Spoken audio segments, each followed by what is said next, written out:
Bom dia a todos, Namastê, Hare Krishna, Hare Krishna, Hare Krishna, Krishna Krishna, Hare Hare, Hare Rama, Rama Rama, Hare Hare. Ó energia suprema de amor divina, desperta-nos, eleva-nos, envolva-nos, proteja-nos, Hare Krishna. Gratidão à oportunidade. Bhagavad Gita, capítulo 1, verso 23 e 24. Capítulo 1. Observando os exércitos no campo de batalha de Kurukshetra. Verso 23. Deixe-me ver aqueles que vieram aqui para lutar, desejando agradar ao mal-intencionado filho de Tarastra. Verso 24. Sanjaya disse: ó descendente de Bharata, tendo recebido de Arjuna esta determinação, o Senhor Krishna conduziu a magnífica quadriga nos meios dos exércitos de ambos os grupos. Me perdoe, eu esqueci de fazer. Om Namo Bhagavate Vasudevaya. Om Namo Bhagavate Vasudevaya. Om Namo Bhagavate Vasudevaya. Gratidão. Om Bhagavate Mirandhasya Gnanjana Shalakaya Chakshun Militandhina Tasmai Shri Gurave Namaha. Om. Muito bem, agora são 7 horas e 13 minutos, gotas védicas, então deverá ir até às 7 horas e 23 minutos, 10 minutinhos aí das nossas gotinhas védicas diárias para manter, não é? É como um soro, né? Quando o paciente está na maca, está no hospital, está tomando soro, né? Gotinha por gotinha, vai hidratando, vai nutrindo e vai alimentando o paciente até que ele saia finalmente do coma e venha para a luz, né? Da ascensão. Essa é a nossa situação, mas ao menos a primeira etapa indica que nós já compreendemos a nossa condição enquanto pacientes, e isso já é muito importante no processo do despertar. Eu faço parte da comunidade. O meu pai, ele teve problemas com o alcoolismo, então por conta disso eu acabei ingressando na sociedade do AA, né, para acompanhar, para apoiar ele, para superar o problema, e então eu fui e participei de algumas reuniões do AA, e desde então eu faço parte já há mais de, talvez 35 anos que eu faço parte da sociedade, né, da comunidade do AA.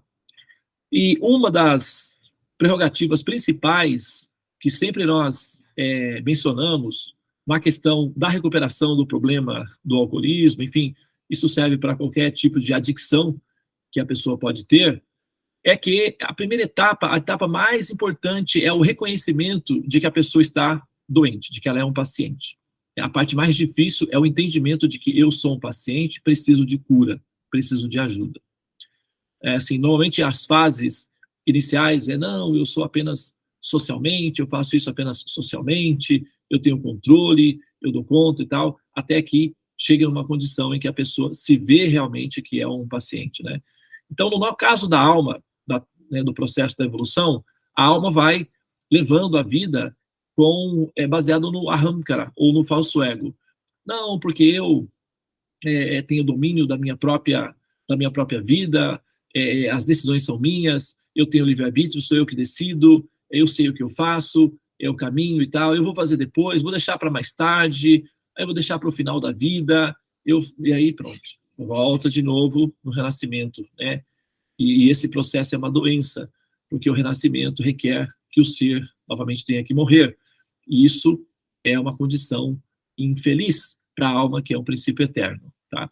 Então, nós, ao tomarmos conhecimento de que nós temos um problema existencial, que é a ignorância, e a ignorância é uma doença que mata, e muitas vezes, nós, então, passamos a nos curar, literalmente, nos tratando. E essas gotinhas, né, do conhecimento, esse remédio esse antídoto, que é o conhecimento, é justamente aquilo que nós precisamos para combater a doença da icterícia, a doença do avidya, que significa a ausência do conhecimento, a ignorância. Essa palavra ignio vem do grego, né? De ignição, de dar ignição, que então vem do sânscrito, de agni, que significa fogo. Tá? Então, assim, aquele que está com agyana significa aquele que não tem fogo, ou seja, que não tem luz, não tem conhecimento. E o conhecimento é necessário. Aqui nesse verso, a Bhagavad Gita, nós vemos que Arjuna, então, pede para Krishna, Krishna, por favor, me coloque numa situação em que eu possa enxergar plenamente a minha condição. Né?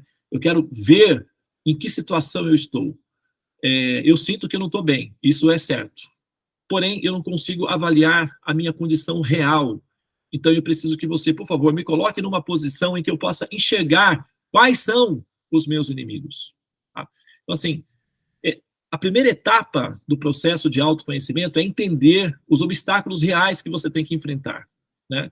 E, normalmente, os inimigos mais inteligentes, os inimigos mais perfeitos, os inimigos mais profissionais, eles não permitem que você perceba que ele é o inimigo. Tá? Por exemplo, os hackers. Né? O que um hacker faz?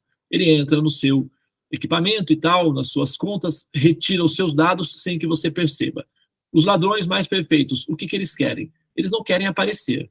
Eles querem entrar, pegar o que eles querem e sair sem serem vistos. Então, esses são os mais perfeitos inimigos. São aqueles que entram, se instalam de tal maneira que você não percebe em que ele está lá.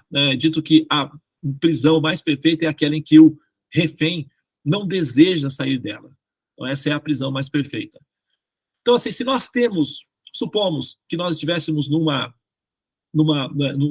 jogo, num game, né, existencial. Então, seria possível que alguns inimigos tivessem se instalado dentro de nós de tal maneira que nós não percebêssemos que eles fossem nossos inimigos e assim eles estão nos derrotando antes mesmo de nós começarmos a batalha? Isso seria um ataque preciso, um ataque de precisão, né, de perfeição.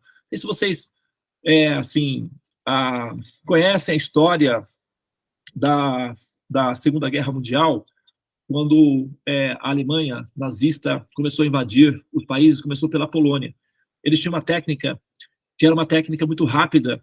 Eles entravam como fantasmas e dominavam o país muito rapidamente. Então, eles eram chamados soldados fantasmas, equipe fantasmas, divisão fantasmas. Eles eram chamados de as divisões fantasmas de Hitler. Por quê?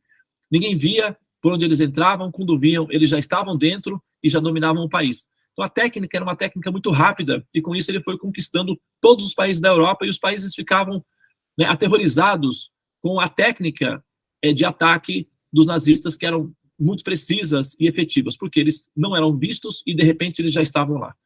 Então, assim, aqueles que atacam, eles querem atacar rápido, sem serem vistos, para conseguirem o máximo de efetividade no ataque que eles provocam. Então, se nós estivéssemos numa batalha, vamos dizer, numa guerra, que é a questão aqui, que é a posição da situação do Arjuna, então quais seriam os nossos inimigos? Nós já teríamos sido atacados pelo inimigo? Porque nós temos que ver essa situação. Segundo a descrição, o inimigo, ele se instala na mente, né, produzindo na mente uma fraqueza, produzindo na mente a letargia, produzindo na mente a procrastinação. Então, o inimigo, quando ele consegue gerar esse efeito sobre a mente, né, aí os teólogos do cristianismo vão chamar esse inimigo de Satã, né, o demônio, o cão, o capiroto, o capeta, e por aí vai, né, tem vários adjetivos para essa criatura aí e tal. Mas aí, então, esse ser, esse invasor, esse inimigo, essa ilusão, essa maia, vai então entrar na parte da coluna dorsal, né, na parte central do ser, da estrutura do ser, e vai então atacar essa parte do ser para tornar o ser inelegível, ou seja, para tornar o ser incapaz de reagir ao ataque, ou seja, assim ele pode então dominar. É como os tigres, é como os animais que dão um ataque de uma maneira que inviabiliza a vítima, de forma que depois o atacante possa, então, devorar essa vítima. Essas são técnicas da natureza. Então, se nós tivéssemos sido atacados por um inimigo, qual seria a nossa condição? E quais seriam as nossas chances de reagir a esse ataque? Tá? Então, é bom já saber que a nossa parte mais vulnerável é a mente. Tá? Então, normalmente, nós seremos atacados aí. Não, Devananda, eu não. Ninguém me atacou. Eu me garanto. Então, uma das formas mais eficazes do ataque é fazer com que a vítima se sinta segura de que ela não foi atacada. Então, essa é uma maneira inteligente. A mente, ela é o melhor dos amigos quando ela é controlada e o pior dos inimigos quando ela não é controlada. Então, o Arjuna, nessa circunstância, ele vai dizer, então, ele vai pedir para Krishna, por favor, torne-me consciente da minha situação real. Então, essa atitude honesta do jogador perante o Senhor Supremo, na hora de começar a fazer o próprio dever de casa da evolução, na hora de assumir a responsabilidade e recolher essa terceirização que nós comodamente costumamos utilizar, transferindo para as divindades, para os mestres, para as entidades, sabe, para as instâncias superiores e até para Deus, a nossa responsabilidade pela nossa própria evolução espiritual, quando a gente assume a nossa maturidade, quando nós rompemos com a infantilidade da letargia, de comodismo, então nós queremos saber qual é a nossa situação real. Então, qual é a nossa situação real? O que nós temos aqui? Com o que eu estou lutando? O que é que eu vou ter que enfrentar? Então, essa é a posição de Arjuna aí nesse momento, quando ele diz, ó Krishna, por favor, mostre-me quais são os meus inimigos. Então, essa é a nossa posição de almas condicionadas, já, né, assim, afetadas pelo avidya, que é a ignorância. Nós queremos entender a nossa dimensão da ignorância. O quanto nós somos afetadas por esse inimigo que nos mata constantemente, nascimento após nascimento. Deixe-me entender a dimensão daquilo que eu ignoro. Deixe-me conhecer a dimensão da minha condição de prisioneira, né, dentro desse cativeiro chamado samsara, ou ciclo de repetidos nascimentos e mortes. Tá? Então, aproveitem bem.